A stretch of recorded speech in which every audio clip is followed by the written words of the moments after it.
क्या किसी राज्य का सीएम भारत देश के पीएम का काफिले को रोक सकता है? नमस्कार साथियों, मैं रजत सिंह भारती, अखिल भारतीय परिवार पार्टी राज्य प्रवक्ता छत्तीसगढ़। साथियों, आज इस विषय पर मैं बात करना चाहता हूं। प्रधानमंत्री जी पंजाब अपने कार्यक्रम के लिए गए थे, लेकिन उन्होंने कार्यक्रम को बीच से ही उन्होंने प्लान चेंज कर लिया। पहले हेलीकॉप्टर से जाने वाले थे और ऐसा बताया जा रहा है, पता नहीं ये सच है कि नहीं, वैसा बताया तो ये जा रहा है कि मौसम ख़राब था, इस वजह से उन्होंने रूट अपना चेंज कर दिया। और रूट चेंज करने की वजह से जो प्रदर्शनकारी है वो सामने आए और प्रदर्शन किया, जिसकी वजह से प्रधानमंत्री और लेट हो गए और उन्होंने वापस जाने का निर्णय ले लिया।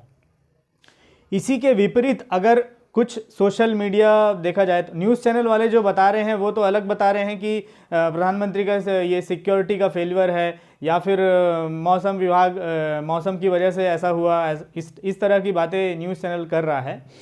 अगर ये सिक्योरिटी का फेलियर है और प्रधानमंत्री जी ऐसा कहकर आते हैं एयरपोर्ट अथॉरिटी के जो कर्मचारी हैं उनको कि अपने राज्य के सीएम को कह देना कि मैं जिंदा वापस आ गया, ये बहुत बड़ी बात है। तो मैं ये बात कहना चाहता हूँ कि क्या पीएम की सिक्योरिटी का जो दायित्व है वो किसी स्टेट के सीएम का होता है या फिर गृह मंत्रालय का होता है? ये एक सोची समझी प्लान के तहत ये ऐसा किया गया है दोस्तों। और क्योंकि जो प्रधानमंत्री की जो सिक्योरिटी है उसकी जिम्मेदारी होती है गृह मंत्रालय के ऊपर। लोकल आईबीज़ होती हैं, इंटेलिजेंस ब्यूरो है, रॉ है, बहुत सारी ऐसी एजेंसीज़ हैं जो इंटेलिजेंस के तौर पे काम करते रहते हैं। एक एक चीज़ की जानकारी उनको रहती है, कब क्या होने वाला है, कौन कहाँ पे प्रदर्शनकारी आ रहे हैं, क्या रूट तय करना है, रूट कौन सा खाली रहेगा, सारी चीज़ों का डाटा उनके पास रहता है। अब हम ही देख लें, अगर अपने राज्य की अगर बात करें तो कभी भी सीएम या पीएम का कोई भी काफिला जाता है तो राज्य के जो हाईवे हैं या फिर जिस रोड से वो जा रहे हैं उनको पहले से ही क्लियर कर दिया जाता है कि ये क्लियर रहेंगे, हमारे मुखिया आ जाएंगे। लेकिन उसके बावजूद भी अगर कोई प्रधानमंत्री का काफिला अगर रोक दे तो ये बहुत बड़ी बात है। लेकिन वीडियो की अगर बात करें तो वीडियो में जो प्रदर्शनकारी दिखाए जा रहे थे उनमें जो प्रदर्शन हो रहा था उस वीडियो को आप जूम करके देखेंगे तो आपको पता चलेगा कि इसमें भाजपा का झंडा लगा हुआ था, यानी कि वो प्रदर्शनकारी नहीं थे। और जो वीडियो ये जो सोशल मीडिया के जो ट्रोल्स हैं उनके द्वारा फैलाया जा रहा है, जो उसमें बोला जा रहा है कि प्रधानमंत्री मुर्दाबाद के जो नारे लग रहे हैं उसको आप अगर ध्यान से देखेंगे, ध्यान से उसको सुनेंगे तो उसमें भी साफ जाहिर होगा कि जो नारे लग रहे हैं वो अलग जगह से लग रहे हैं और जो वापस प्रधानमंत्री मुर्दाबाद जो बोला जा रहा है वो वीडियो में ही कहीं दूर से बोला जा रहा है।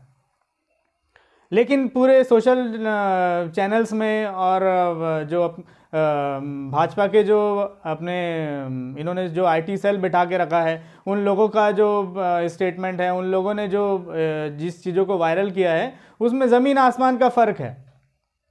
अगर जहाँ पर सीएम की सभा होने वाले, जहाँ पर पीएम की सभा होने वाली थी वहाँ का अगर फोटो आप देखेंगे तो आपको पता चलेगा कि 1000 से भी कम भीड़ थी।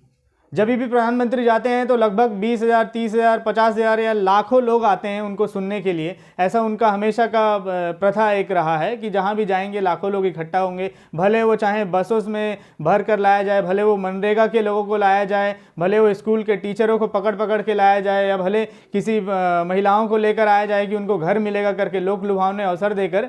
लेकिन कभी भी ऐसा जब भी प्रधानमंत्री जी अपने सभा करते हैं तो उनमें लाखों की भीड़ आती है, मगर पंजाब में ये भीड़ इकट्ठा नहीं हुई। 1000 लोग भी इकट्ठा नहीं हो पाए, कुर्सियां की कुर्सियां पूरी खाली रह गई और इसकी वजह से उनको प्लान चेंज करना पड़ा।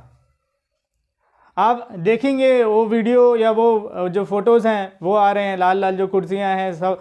अब ख़राब मौसम ज़रूर था, इसका कोई वो दो राय नहीं है, ख़राब मौसम ज़रूर था, लेकिन इसका मतलब ये नहीं कि प्रधानमंत्री जी ख़राब मौसम के चक्कर में 100 किलोमीटर दूर से गाड़ियों के काफिले से जाएंगे।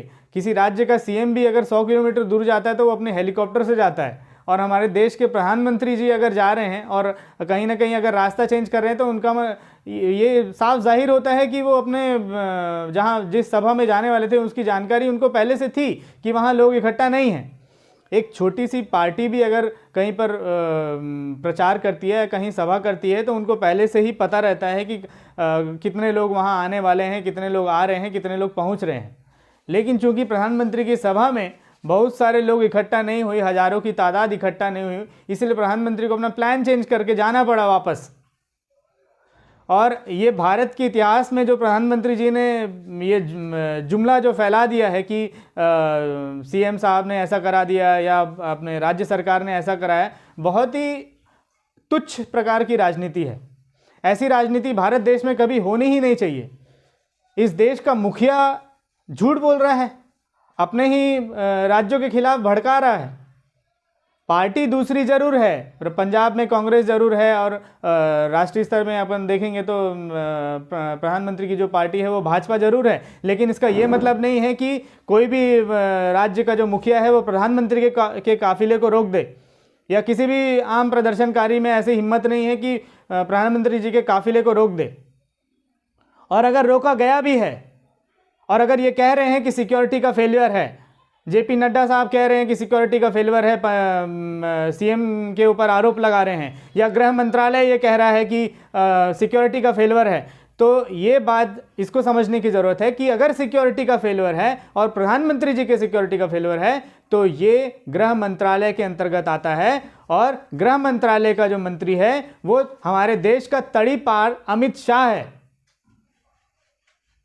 अगर जांच होनी चाहिए तो उसकी जांच होनी चाहिए कि सिक्योरिटी में ऐसा कैसे हो गया, प्रधानमंत्री की सिक्योरिटी कैसे विफल हो गई। और ये अभी आरोप लगाए जा रहे हैं अपने एक दूसरे के ऊपर, राज्य सरकार के ऊपर आरोप लगा रहे हैं। सब लोग मिलकर जनता को बेवकूफ बना रहे हैं।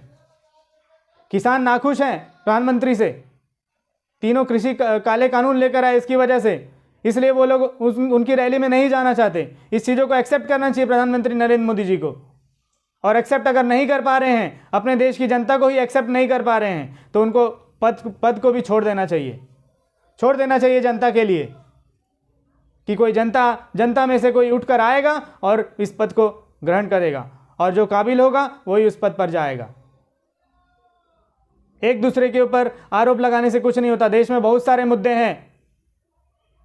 केंद्र सरकार और जितने मंत्री हैं, मंत्रालय हैं, सभी लोग अगर सिर्फ एक ही के ऊपर काम करें, बेरोजगारी के ऊपर काम करें, तो भारत देश में बेरोजगारी की समस्या मिट सकती है।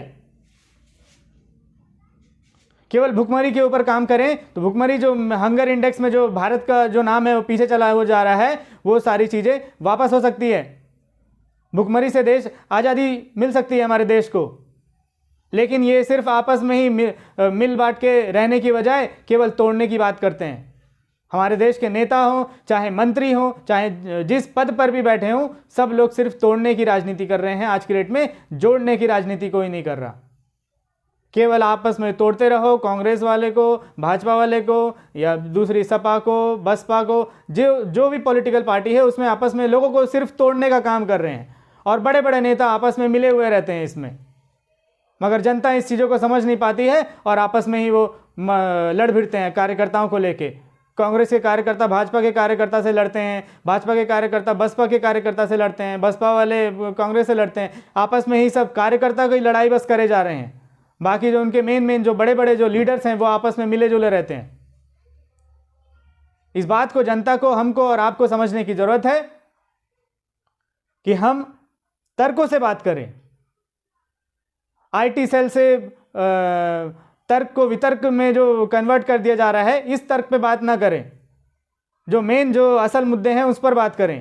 भारत देश में बहुत सारे असल मुद्दे हैं, उस पर बात करें। बेरोजगारी है, भुखमरी है, शिक्षा की व्यवस्था है, स्वास्थ्य की व्यवस्था है। आज की डेट में ओमिक्रॉन जो फैल रहा है आज की डेट में, उसके ऊपर कोई बात नहीं कर रहा। सारी राजनीतिक पार्टियां चुनाव लड़ने के लिए तैयार रहती है। इलेक्शन कमीशन को भी बोल दिया जाता है कि हाँ, हम चुनाव के लिए तैयार हैं। तो भारत देश में जो आम जनता है उसका रिप्रेजेंटेशन आखिर करेगा कौन?